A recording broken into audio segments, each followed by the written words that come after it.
Tonight on KGW News. I have never seen a group of people band together like the commercial fishing industry. How fellow fishermen aren't hesitating to reach out to those who've already lost so much. Plus, thought I wasn't going to see my boys anymore. A father details the nightmare moment when a thief stole his car with his kids inside. And later, the local runners with Olympic dreams. I never thought that I would be here, so... How they're off on their journey toward a spot on the world's biggest stage. Good evening, everyone. First at 11, federal investigators are now on the ground in Ilwaco, Washington, trying to figure out what started this fire that destroyed a dock and thousands of dollars worth of equipment. Thanks so much for joining us. I'm David Mulco. That fire caused a major setback for fishermen just before the start of commercial crabbing season.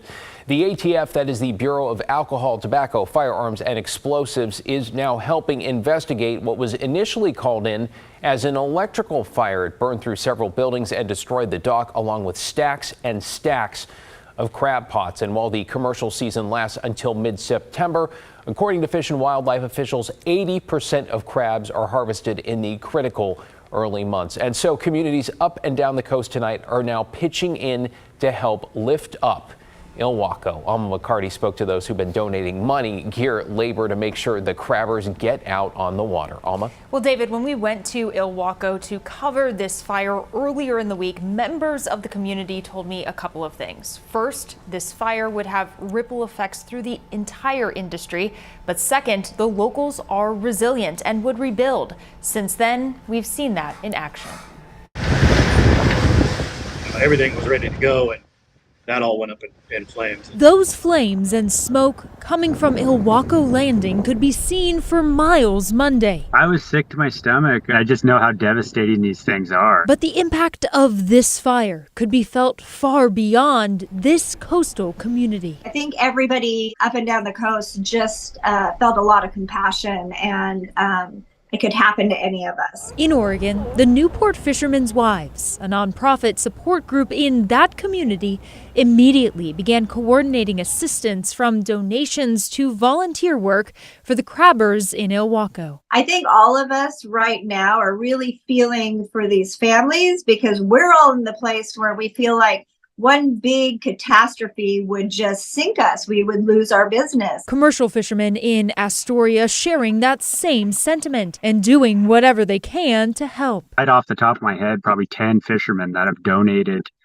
hundreds of pots just on loan, have gone into their gear sheds and say, I have extra this, I have extra that. Seth Whitsett says this goes a long way, since each crab pot is easily worth hundreds of dollars, and the work to get them ready for the season can take months. It takes a lot of effort to make crab pots. It's really amazing to see. I'm just blown away by people's generosity and selflessness. They're basically in tears, a lot of them. It's just every truckload that comes in, everybody's just, God. So, yeah, it's pretty neat. It was definitely an uplifting thing for them after such a horrible thing. To see all the outpouring of support. Dustin Green with the Ilwaco Tuna Club tells me their members have pitched in financially, raising more than $80,000 as of Wednesday night. He also says some of their sport fishing club will get a crash course this week and lend a hand. I do know some of the members are coming into town tomorrow that know some of the commercial guys that are going to, crab pot rigging school tomorrow, basically, and they're going to learn how to do it. David, another thing I've heard from the folks involved in this industry, it has been a tough couple of years, really since the COVID pandemic began. But despite the hardships that have impacted everyone, they've banded together in such an inspiring way. Yeah, and that is so good to see. Thank you, Alma.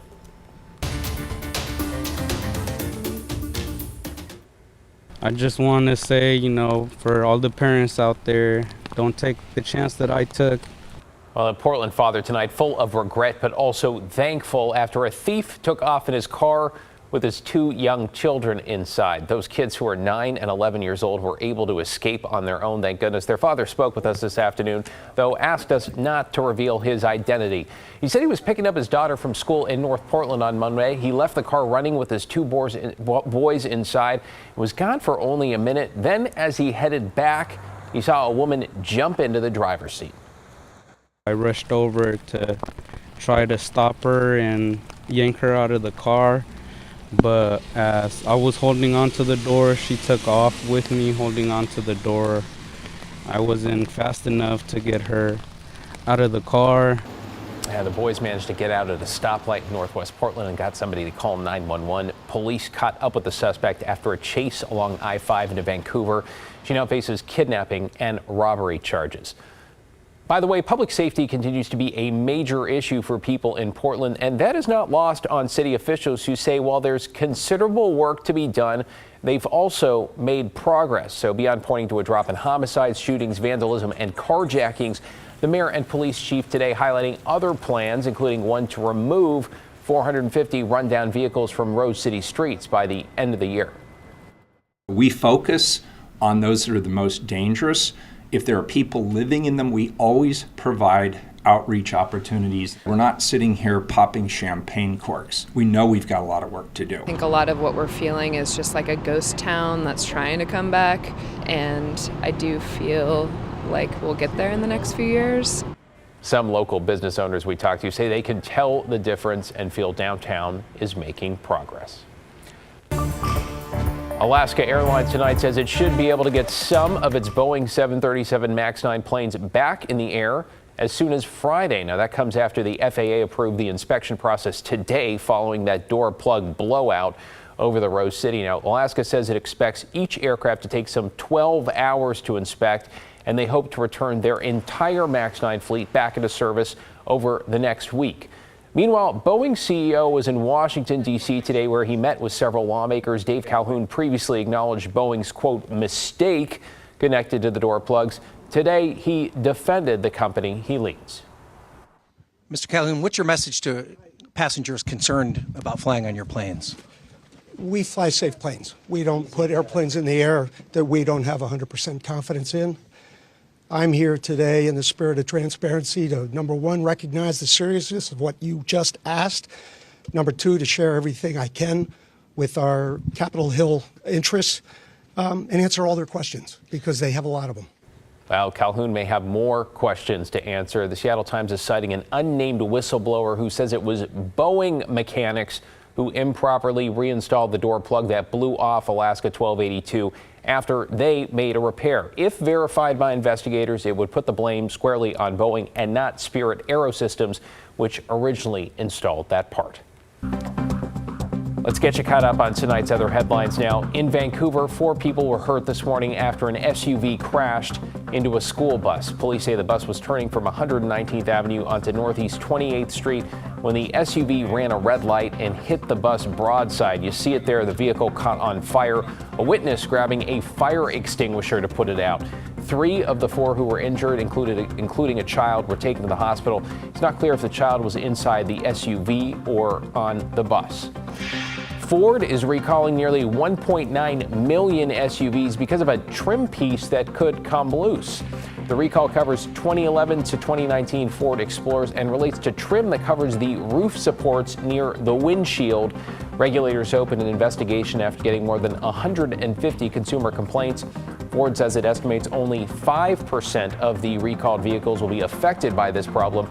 Owners will start being notified in March, but they can also contact dealers for an inspection. And Portland city leaders are asking residents to renew a 10-cent per gallon gas tax. PBOT says the tax provides funding for things like road paving, street lighting, and fixing potholes.